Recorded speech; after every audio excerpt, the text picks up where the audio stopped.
Hair. Who would have thought that something that naturally grows out of your head, something that twists and coils and can do all these artful things, will cause so much of a stir?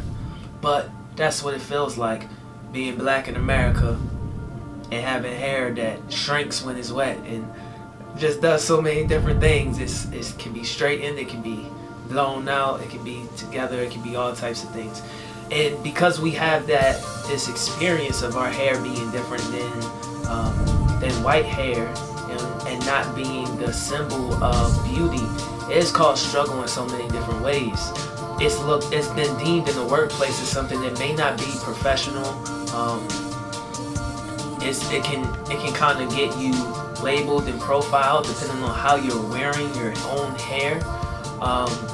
And it's not to say that this doesn't take place in other cultures, because I'm pretty sure if somebody came to work and they had pink hair, and depending on the workplace, they would still be looked at a little weird. But sometimes just something that's a natural style for us can be looked at as, oh my God, what are you doing? So wanted to kind of sit and talk about that. People have been asking me questions like, oh, you're doing something new with your hair, blah, blah, blah, blah, blah, and I kind of wanted to unpack it. So in light of all the events that have been occurring in the last few months, what I decided was that I wanted to kind of rebel, and that I wanted to utilize my hair to make a statement, more largely about assimilation.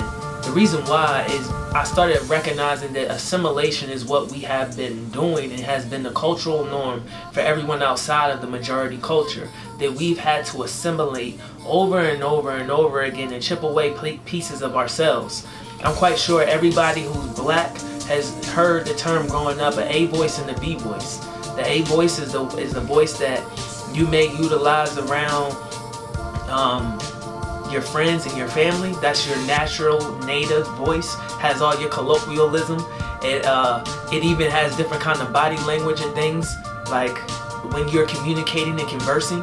And then you have a B voice. This voice is the voice that you would use in what is usually called like professional settings. You might have been just getting in trouble with your mother, just being finished being scolded, and she picks up the phone and she switches her whole tone of her voice, and everything switches into hello, something a lot more clean, or what is deemed a lot more clean and what's deemed a lot more proper and put together. And because we've had to assimilate so much in our culture, it kind of makes us lose pieces of ourselves in order to be accepted. So when we talk about how we matter and how we want to be treated equally and fairly, I think this is one of those things that also need to be put on the table, assimilation. And it's not just black culture that has to assimilate. Let me just identify that. It's not just black culture that has to assimilate, but I heard an interesting piece from a Korean sister, and she was talking about how when she came to America, her parents didn't know how to speak English that well, and they never really learned. And as she was going to school, she was, expected to assimilate. And it's not that someone comes along and they say to you, hey, assimilate. It's really, you realize real quick from other kids that if you don't assimilate, if you don't fit into whatever the norm is, then you will be picked on. People will, laugh at your voice or laugh in the way in which you talk and speak and communicate, and that can do a whole bunch of, that could be traumatic in and of itself, because that is you having to reserve and put your true self away so that you can make somebody else feel comfortable. And I know that we do that too often. We put parts of ourselves away so that it can make somebody else feel more comfortable. And what I have been experiencing is just a period of time where I just want to feel way more liberated. I want to feel free. I know the Bible says where the Spirit of the Lord is there's liberty, and I just want to be free. I want to be free to feel like I can express myself the way I want to. I want to be free to feel like I can wear my hair the way I want to, wear my beard long. Like, I want to feel free enough to be able to do those things and it not cost me a job, like if it or a relationship or any of those things. I just want to be who I am and who I was called to be. And I feel like with all the assimilation and all of the kid gloves that we go into situations with, it denounces all of those things that are supposed to be liberating to us, that is naturally, is God-given to us. And that for years, sisters had to walk around wearing wigs and weaves and pressing their hair all the time so that they would come to work in a professional manner. For we brothers that had to like get cornrows cut off and do all types of things sometimes to show up and so that they could be accepted into the majority culture. Now once you get a job, it's cool. Most times people will, and they see what you are doing, people will allow you to they give you a little bit more space. But going on a job interview, you know what I'm saying, they want you to come in looking a certain type of way, because otherwise it's a lot of profiling that will go on. So quick story real quick that I just want to use to wrap this up before I bring this all home. I seen some brothers the other day, they were all tatted up and had different types of hair texture, different types of hairstyles, all that. They were riding these bikes and they weren't bothering anybody. But I started to realize how effective profiling has become. Because when I started to look at these brothers in light of everything that has been going on, and in light of some of the things that I said about assimilation, I started to understand. Because I used to be one of those people where it's like, yo, why don't we just do the things that they want us to do? Why don't we just employ our B-voice? Why don't we look the part? Why don't we do all these things so that we can be accepted?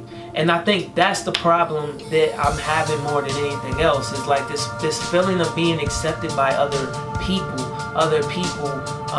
and that's where I think the rebelliousness is coming from. That's what you are seeing out in the streets. That's what you are seeing in these posts. That's what you are seeing everywhere. This idea that in order to be accepted by other people, that you have to lose yourself. Black people in America don't have that much culture to begin with. Our culture, what we know of our ancestors and their culture, has been stripped and robbed of us. So we've come and we've actually lended ourselves to American culture. And every time we lend ourselves to American culture, it gets taken away, and then it gets a new label on it, and it's not even ours.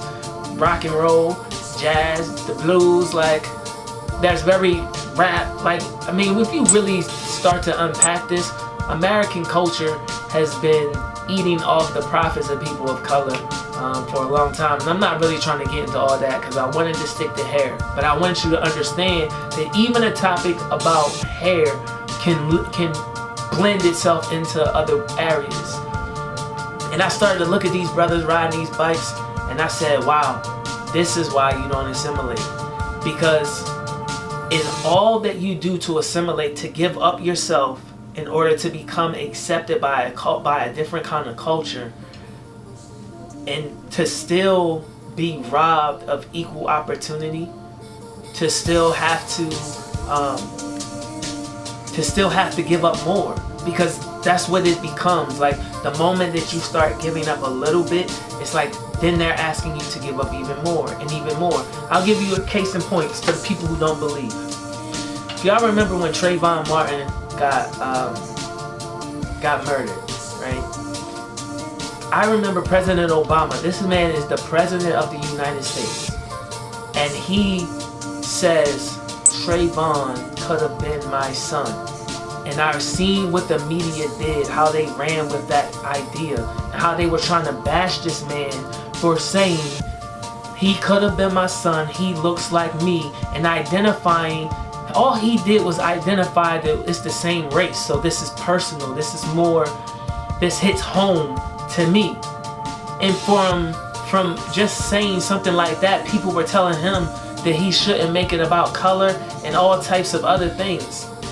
You're constantly, as black people in America, we are constantly being told, wait a second, save that, don't play the race card, don't do this, don't do that, don't do that. We constantly told, stop. I don't want to stop. I'm done stopping. I'm done diluting. I'm raging against the machine. Because I should be free to be who I am. And that should be okay. Culture cues.